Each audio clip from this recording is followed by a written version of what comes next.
Hello and welcome to the Daily Levels and the recap video for Monday, June 10. As I mentioned last Friday in the recap video for that day, that I will not put the video out in the morning of the Daily Levels. I will email them out to those who are interested, but we're going to come back to this chart after the market closes and take a look at the trades that were taken based off the levels here identified in the morning. It's 8:52 a.m.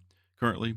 And there's really nothing on the schedule in terms of data releases that could move the market in the morning. And it's going to be probably quiet tomorrow. No guarantees on that. But the reason I'm saying this is because it's leading up to the FOMC announcement. Actually, it's kicked off in the morning with a CPI data release at 8:30 a.m. Eastern. And then, of course, 2 o'clock is the Fed interest rate decision and all of the policy statements, everything come out of the FOMC two-day meeting on Wednesday.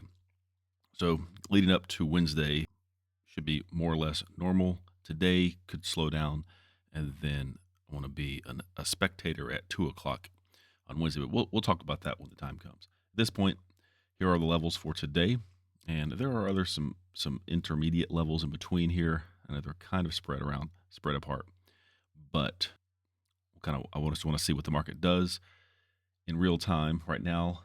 They have been hanging around this 534.05, more or less the close of Friday. They're currently at 533.43. There is a zone up here, all-time highs. If they get up here, anywhere in this area is a chance for some type of reaction in the opposite direction. So after the market closes this afternoon or evening, come back to this chart. We'll talk about all the trades that were taken in the minis, assuming the spiders hit these levels. See you then. Well, the spiders closed kind of strong today near the highs. They kind of worked their way up through some important levels. There were some trend lines from some pivot highs recently that I used to identify some other levels. Some worked, some didn't. We'll watch the live recording of some trades that I took. Ended up on the flat line. Slightly negative, actually. We'll explain that when the time comes. But let's kind of get a bigger view of this because the only official level that was hit was 534. So 534 even. I want to point out a couple things here. So the profit target for a short position, for a short trade as they were coming up here, would be 533.60, roughly 4 points in the E-minis. So just to kind of give a visual ahead of time what you would have done. First of all, the high here at 10.54, and it kind of started getting close. They got within 10 cents, it looks like, 533.90, at least once here, again there. But it's kind of starting to get within my threshold of hitting this, triggering this level. This was triggered in the system, ready to trigger right at 534. But they didn't really pull back enough to where a base hit would have been pulled out had they come up within 10 cents or so. And also not enough time had elapsed really before they came back up into it. So I was willing to take this trade, and it didn't work.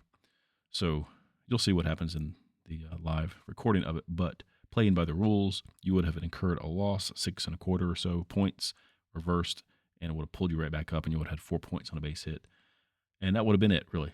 No other trades that never came back for recycle at this, because the other side of this would have been 534.10. That's adding 5 cents to the level in the morning, but they came up short both times and worked their way up, and they never hit any other levels. So just the one trade would have been give some back to the market and then pull some back out. Ending the day slightly underwater. We'll take a look at that when the time comes on the tracking log. But right now, let's look at my trades. Honestly, it's kind of messy, but let's go ahead and talk through it. So, as I already said before, they were getting close. This is at 10:51 currently at this point when they were getting close to 534. And I identified another level higher up that I was going to scale in. That was my idea. I thought this could be a good zone for several reasons for them to roll over and pull a base hit out of 1, 2, maybe even 3 contracts. So there was kind of the almost near miss scenario, but I was still willing for this trade. So when they got up to 534, it was triggered. You'll see it. I'll just move ahead here. And when you see one contract short, that was it. So they pulled back a little bit, but not enough. Just looking for a simple base hit of 4 points. And they went up and got me on the other level. So now I'm short 3. Adjusted my profit target for 2 contracts at 4 points. And they went up and filled me on the third one. So now I'm short 3. So looking for a base hit, roughly 4 points. And didn't really respect this zone like I thought they would. They had just sort of a slow, low volume energy, and they just kind of kept pushing it up. But I'm paying attention to where they're at above that fumble threshold. And I don't know, you'll see some screens flash throughout. It was actually using one monitor, so I was kind of going back and forth. I thought I cut most of those out. I don't think I ever got filled on this one. So at this point, I'm short 4. I had added another one, still thinking that there was a 15-minute chart in particular, also a 10-minute and a 30-minute. There were several things converging, some moving averages, kind of some signals that this could be an area for a pullback, and it didn't really happen the way I would have liked it. So I end up reversing when I got the signal. I canceled the another limit order, so I never was short 5, but I was short 4 when I jumped out. It was around $1,000 or so to the red, or in the red. And so effectively what I did is, well, you can see here, I'm expecting them to come back down. I was in the money at this point a little bit to take 3 off and trail 1. They never gave it to me. So when I jumped out, here we go. So I was negative $1,000, and then I quickly gained $1,000-something back, and that was pretty much it. They never got up high to my target, and I thought I was looking forward to going short here. If they got there, I would jump out ahead of time, give or take that area, but it didn't happen. So when I came back out, and they came back down to stop me out, the end of the day was negative $24, which the funny thing is, it was on the flat line in terms of trades. Those $24 was just commissions. So I think I did another little trade here. Nothing happened there. Did there? I can't even remember, honestly. I'm just talking about the end of the day. Yeah, I remember jumping out toward the end of the day on this one. But here's what I was going to point out. Toward the end of the day here, I held on to this thing. It got so close. Could have actually had a little bit if I weren't too greedy. That was more than a 4-point base hit. But so I just jumped out before 4:15. But I'm letting this play just to show you that a couple times in the aftermarket in the SPY, they came down and spiked this zone here. I think twice, at least. It's kind of interesting. I mean, that doesn't really matter. I'm only trading the futures. I don't want to typically keep a trade open after 4 o'clock, but I just let that one run out, and it was over trading. I did more than I needed to, and ultimately paid the price. And we'll show what that looks like on the log. Playing by the rules, only taking a trade when the spiders hit the one level that they did hit, which was 534.05. You would have incurred a 6.25 point fumble and reversed and got a base on reversal, and your day would have looked like this, depending on whatever contracts you were trading. I did quite a bit of different things, but ultimately I end up giving 5 3/4 points back with 4 contracts.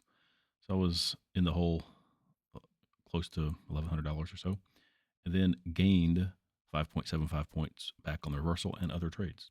So end up on the 0 line with a commission burden of $24. So in the red. Tomorrow, nothing on the docket for data releases or data announcements in the morning.